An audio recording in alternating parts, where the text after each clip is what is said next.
Subhash platform number 2 আসছে, অনুগ্রহ করে হলুদ দাগের পেছনে দাঁড়াবে। নমস্কার, আশা করি সবাই ভালো আছেন। একটি নতুন ব্লগে আপনাদের সবাইকে স্বাগত।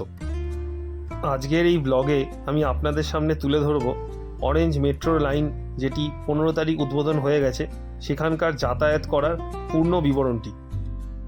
আজকে আমরা হেমন্ত মুখোপাধ্যায় স্টেশন থেকে উঠছি এবং গিয়ে নামব কবি সুভাষ স্টেশনে। এটি অরেঞ্জ মেট্রো লাইন। এটির পূর্ণ ব্যাপ্তি হচ্ছে কবি সুভাষ থেকে পুরোপুরি দমদম এয়ারপোর্ট। এখনও পর্যন্ত বাকি লাইনের কাজ চলছে। আপনারা দেখতেই পেলেন, আমরা নিচের থেকে এসকেলেটারে চড়ে ওপরে পৌঁছে গেলাম এবং এখন আপনাদেরকে স্টেশনের ভেতরটা দেখাচ্ছি। এটি হচ্ছে সেই প্রসিদ্ধ ঘড়িটি।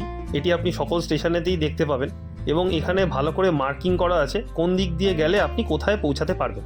মানে ডান দিকে সিঁড়ি দিয়ে গেলে আপনি কবি সুভাষে পৌঁছাবেন, বাঁ দিকে সিঁড়ি দিয়ে গেলে আপনি এয়ারপোর্টের দিকে পৌঁছাবেন। আমরা পাঞ্চ করে ভেতরে ঢুকে গেলাম। আপনি চাইলে টোকেনও নিতে পারেন এবং সেটি স্ক্যান করে আপনার যাত্রা করতে পারেন। আমরা নির্দেশ মতো ডান দিক দিয়ে গিয়ে এসকেলেটারে করে মূল প্ল্যাটফর্মের দিকে উঠে গেলাম। প্ল্যাটফর্মে উঠে অনেক কিছু চেঞ্জ নজরে আসলো, কিন্তু আবার অনেক কিছু দেখলাম যেটা চেঞ্জ হয়নি। নতুন স্টেশন হিসেবে শিয়ালদা সেক্টর 5-এ যে গ্লাস ডোরগুলি দেওয়া আছে প্রোটেকশনের জন্য, যাতে কোনো ধরনের অ্যাক্সিডেন্ট না হয়, এখানে সেটি নেই।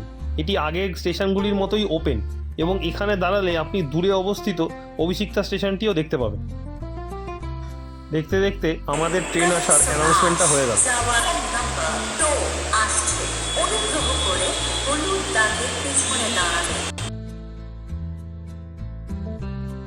আমরা লাস্ট ট্রেনটাই পেয়েছিলাম, সেই জন্য সেটি আসার পর এগিয়ে গিয়ে লাইন চেঞ্জ করে আবার ফিরে আসলো এবং সেই ট্রেনটাতেই আমরা উঠে বসলাম, যাতে আমরা কবি সুভাষে পৌঁছাতে পারি। এই রুটের মেট্রোটি চড়ার ইচ্ছা অনেক দিন ধরেই ছিল এবং আজকে সেই ইচ্ছাটা পূর্ণ হলো। এবং এই উঁচুর থেকে চারিপাশটা দেখতে যা দারুণ লাগছিল বলে বোঝানো মুশকিল। এখন আমরা হাইল্যান্ড পার্কের পাশে যে রেল লাইনটি আছে তার ওপর দিয়ে যাচ্ছি এবং এটা দারুণ দেখাচ্ছে। ওপরে মেট্রো রেল, নিচে রেল লাইন, মানে কত প্রগতি হয়েছে আমাদের কলকাতায়, তার জন্য এই ব্যাপারটাও আমরা এক্সপিরিয়েন্স করতে পারছি। এরপর আমরা পৌঁছে গেলাম গড়িয়া স্টেশনের কারশেডে, যেখান থেকে কবি সুভাষ দমদমগামী ট্রেনগুলি ছাড়ে এবং এই ট্রেন থেকে ওই ট্রেনের যাত্রাটি দেখার অভিজ্ঞতাটা দারুণ ছিল। আমরা পৌঁছে গেছি আমাদের মূল গন্তব্য গড়িয়া স্টেশন কিংবা কবি সুভাষ, এবং এখান থেকে আপনাদেরকে দেখাবো। দেখুন, লিফট আছে, এটা করে আপনি নিচে নেমে যেতে পারেন, কিংবা সিঁড়িও আছে যেখান দিয়ে আপনি নিচে নেমে যেতে পারেন। এখন যেটি দেখছেন এটি রুট ম্যাপ কবি সুভাষ থেকে জয় হিন্দ মানে এয়ারপোর্ট। আমরা এবার নিচে নেমে এসেছি এবং দেখুন যেখানটা আপনাকে দেখানো হচ্ছে এটি হলো কমন প্যাসেজ, এপাশ থেকে ওই পাশের স্টেশনে যাওয়ার জন্য। আরও ভালো করে আপনাকে দেখাবো। এই দেখুন, এটা হচ্ছে লিফট, এটা দিয়ে আপনি নিচে নেমে আসলেন। এবার দেখুন এইখানে একটা প্যাসেজ আছে, এই প্যাসেজের এইখানটা দিয়ে আপনি বেরিয়ে আসবেন, বেরিয়ে এসে সোজা উল্টো দিকে হাঁটবেন। হাঁটলেই আপনি পাবেন এখানে এক্সকেলেটার এবং সিঁড়ি, এইটা দিয়ে আপনাকে ওপরে উঠে যেতে হবে। এর পাশেই আপনি পাবেন এই সুন্দর মা দুর্গার মূর্তিটি। দেখুন এই মূর্তির পাশেই যে এক্সকেলেটারটি আছে, এটা দিয়ে আমরা ওপরে উঠে যাচ্ছি এবং দেখতেই পাচ্ছেন নর্থ সাউথ ব্লু লাইন, মানে আমরা ওপাশে পৌঁছে যাচ্ছি। এটাই হলো সেই এক্সকেলেটার এবং ওই পাশ দিয়ে আমাদেরকে ডান দিকে ঢুকে যেতে হবে দক্ষিণেশ্বর কিংবা দমদম যাওয়ার জন্য। আপনারা এখন দেখতে পাচ্ছেন আমরা এ পাশের প্ল্যাটফর্মে চলেই এসেছি। এরপর আপনাকে দেখাবো আপনি কিভাবে ডাইরেক্টলি প্ল্যাটফর্মের ভেতরে ঢুকতে পারবেন পাঞ্চ না করে।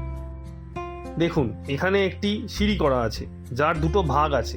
বড় ভাগটা দিয়ে নেমে গেলে আপনি পৌঁছে যাবেন মেট্রো স্টেশন কিংবা রেল স্টেশনে, আর ডান দিকে ছোট করিডোরটা দিয়ে নেমে গেলে আপনি পৌঁছে যাবেন সেই কমন প্যাসেজে, যেটা দিয়ে আপনি ডাইরেক্টলি পৌঁছে যেতে পারবেন দমদমের উদ্দেশ্যে যাওয়া ট্রেনের প্ল্যাটফর্মে।